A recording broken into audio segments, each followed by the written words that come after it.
Selamat bergabung kembali. Di bagian kedua ini akan dibahas tentang pengaturan zona-zona maritim, khususnya berdasarkan Konvensi Hukum Laut 1982. Dan di bagian akhir video pembelajaran akan dijelaskan sejumlah perkembangan terkini. Setelah disepakatinya Konvensi PBB tentang hukum laut di tahun 1982, kita mengenal adanya zona-zona maritim yang memiliki rezim atau pengaturan tersendiri terkait dengan kedaulatan dan jurisdiksi dari negara pantai, seperti yang dapat dilihat dalam ilustrasi ini. Ada wilayah yang dikenal dengan laut teritorial, yang di situ pada prinsipnya berlaku kedaulatan dan jurisdiksi penuh negara pantai.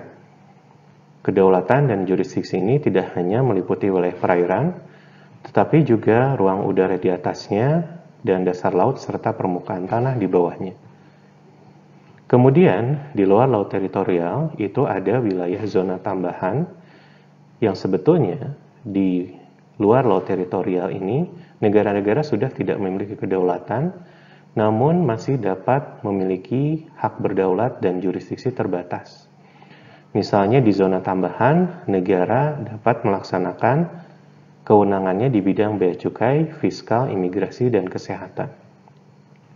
Di zona ekonomi eksklusif, negara-negara dapat melaksanakan hak berdaulat dan jurisdiksinya terhadap pengelolaan sumber daya alam, misalnya perikanan. Kemudian, di dasar laut, di luar laut teritorial yang dikenal dengan landas kontinen, negara pantai juga memiliki hak berdaulat dan jurisdiksi terhadap pemanfaatan sumber daya alam, hampir mirip dengan yang dapat dilakukan di zona ekonomi eksklusif. Di luar zona ekonomi eksklusif dan landas kontinen, ada laut lepas yang tunduk pada prinsip kebebasan di laut atau freedom of the seas, dan ada kawasan dasar laut internasional yang berada di luar yurisdiksi nasional yang menganut prinsip common heritage of mankind atau warisan bersama seluruh umat manusia. Dari ilustrasi sebelumnya, maka dapat kita lihat bahwa sebetulnya saat ini hukum laut internasional mencerminkan apa yang dikatakan oleh Dupuy sebagai gabungan dari dua angin yang saling bertentangan. Yang satu adalah angin kebebasan yang berasal dari laut, dan yang satu lagi adalah angin kedaulatan yang berasal dari darat. Hal ini juga mencerminkan bahwa saat ini rezim hukum laut internasional memadukan prinsip mare liberum yang dikemukakan oleh Grotius dan mare clausum yang dikemukakan oleh John Selden. Jadi ada wilayah-wilayah yang memang masih termasuk ke dalam wilayah yang bersifat bebas, namun ada juga wilayah-wilayah yang termasuk ke dalam kedaulatan dan jurisdiksi dari negara pantai. Zona-zona maritim ini ditentukan oleh garis pangkal atau baseline.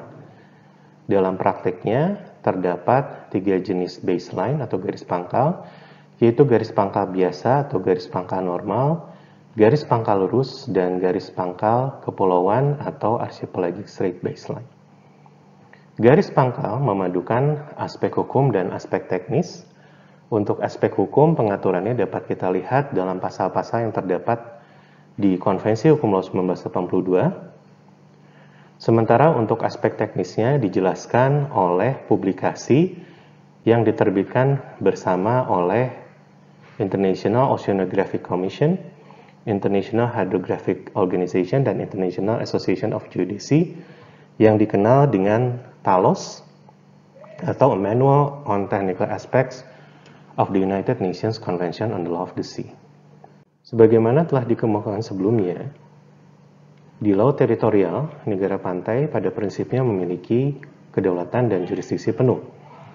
Namun demikian, berdasarkan hukum internasional, negara-negara lain atau kapal-kapal asing itu masih dapat menikmati hak lintas damai di perairan laut teritorial.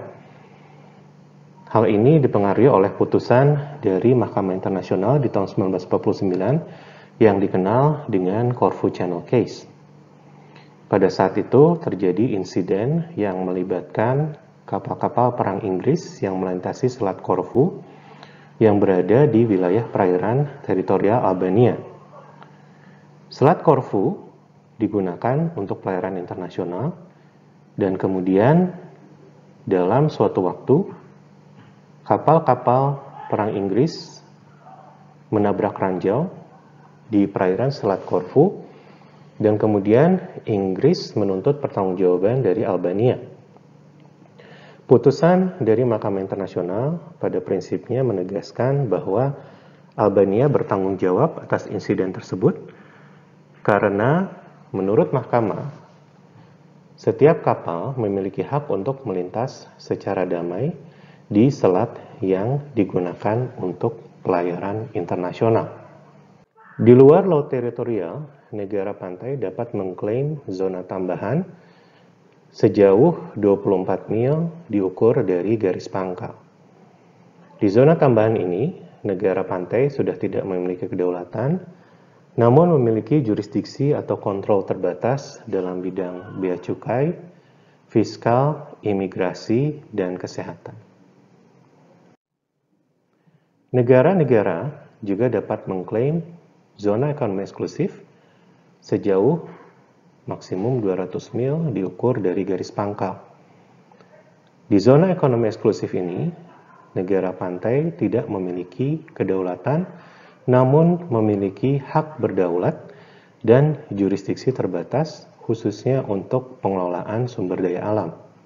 Kegiatan-kegiatan yang dapat dilakukan di ZTE yang dapat diatur oleh peraturan perundang-undangan negara pantai antara lain terkait dengan pembangunan pulau buatan, konservasi dan pemanfaatan sumber daya hayati khususnya perikanan, kemudian juga pengaturan konservasi untuk spesies-spesies tertentu, dan juga hal-hal yang terkait dengan kebijakan menyangkut hak-hak yang dapat dinikmati oleh negara-negara yang tidak berpantai atau negara-negara yang secara geografis kurang beruntung. Selain zona ekonomi eksklusif, negara pantai juga dapat mengklaim landas kontinen, dan di sini pada umumnya jaraknya kurang lebih sama dengan zona ekonomi eksklusif, namun dalam beberapa beberapa kasus, negara-negara dapat mengklaim landas kontinen di luar 200 mil karena memang kondisi geografis atau geologis dari landas kontinen itu bersifat landai, dan untuk itu negara-negara dapat mengajukan proposal ke Komisi Batas Landas Kontinen yang nanti kemudian akan menilai apakah negara yang bersangkutan berhak untuk mengklaim landas kontinen di luar 200 mil. Di landas kontinen, beberapa kegiatan yang dapat diatur dan negara pantai dapat memberikan persetujuan adalah terkait dengan peletakan kabel-kabel dan pipa bawah laut, kemudian juga pendirian pulau buatan, serta pengoboran dan pembuatan terowongan. Di luar zona ekonomi eksklusif ada laut lepas, yang di sini pada prinsipnya berlaku freedom of the seas atau kebebasan di laut. Kebebasan-kebebasan ini antara lain terkait dengan kebebasan berlayar, penerbangan, peletakan kabel dan pipa bawah laut, pendirian pulau buatan, kebebasan untuk menangkap ikan, dan juga kebebasan melakukan riset ilmiah. Namun, dalam perkembangannya saat ini, kemerdekaan atau kebebasan ini tidak bersifat absolut, namun harus memperhatikan batasan-batasan yang diatur oleh hukum internasional, seperti misalnya terkait dengan freedom of fishing, sekarang banyak sekali dibatasi oleh ketentuan-ketentuan konservasi dan pemanfaatan berkelanjutan. Kemudian, di luar landas kontinen di dasar laut, dikenal wilayah yang dinamakan kawasan atau di area, atau juga yang dikenal dengan International Deep Sea Bed.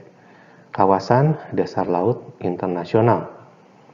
Di sini berlaku prinsip warisan bersama seluruh umat manusia, yang artinya bahwa tidak boleh ada negara yang mengklaim kepemilikan di dasar laut dalam, dan semuanya harus dilakukan berdasarkan aturan-aturan hukum internasional yang juga dikelola oleh International Seabed Authority atau Otorita Kawasan Dasar Laut Internasional.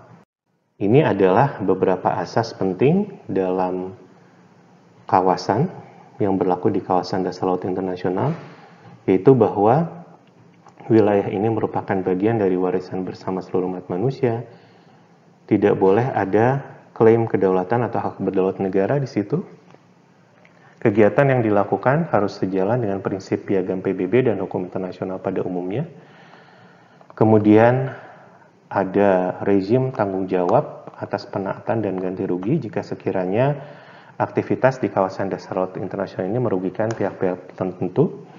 Dan kegiatan di kawasan dasar laut internasional hanya dapat dilakukan untuk tujuan damai atau for peaceful purposes. Walaupun Konvensi Hukum Laut 1982 dikenal sebagai konstitusi lautan dan bersifat sangat komprehensif, namun dalam perkembangannya saat ini masih ada beberapa hal yang memerlukan diskusi atau bahkan pengaturan lebih lanjut. Misalnya adalah kenaikan permukaan air laut akibat perubahan iklim. Konvensi Hukum Laut 1982 tidak mengatur secara detail tentang apakah baseline atau garis pangkal dan penetapan zona maritim itu dapat berubah karena fenomena alam seperti kenaikan permukaan air laut. Sehingga saat ini prosesnya masih dibahas oleh para ahli hukum internasional seperti yang telah dibentuk oleh International Law Association. International Law Association atau ILAA telah membentuk dua komite khusus. Yang pertama adalah Committee on Baselines under International Law, dan yang kedua adalah Committee on International Law and Sea Level Rise. Selain itu, lembaga lainnya, organisasi lainnya, International Law Commission, juga tengah mengkaji praktek-praktek negara terkait dengan penetapan batas-batas maritim yang dipengaruhi oleh perubahan iklim dan perubahan permukaan air laut. Perkembangan terkini lainnya adalah mengenai konservasi dan pemanfaatan berkelanjutan keanekaragaman hayati di luar wilayah yurisdiksi nasional, termasuk khususnya di kawasan dasar laut internasional. Pada saat Konvensi Hukum Laut 1982 disepakati, bab 11 yang mengatur mengenai rezim hukum tentang kawasan dasar laut internasional hanya mengatur sumber daya non-hayati. Hal ini dapat dipahami karena pada saat perundingan berlangsung, belum ada teknologi dan pengetahuan pada saat itu yang memungkinkan manusia untuk memahami kondisi di dasar laut dalam, yaitu di kawasan dasar laut internasional. Sehingga untuk itu, di pertengahan tahun 2023 telah disepakati persetujuan baru untuk mengimplementasikan Konvensi Hukum Laut 1982, khususnya terkait dengan konservasi dan pemanfaatan berkelanjutan keanekaragaman hayati di luar wilayah yurisdiksi nasional, termasuk di dalamnya adalah kawasan dasar laut internasional. Dengan demikian, jika perjanjian ini nanti mulai berlaku secara penuh, maka masyarakat internasional juga akan mengatur mengenai pemanfaatan sumber daya hayati di kawasan dasar laut internasional. Demikian akhir dari video pembelajaran ini. Terima kasih atas perhatiannya.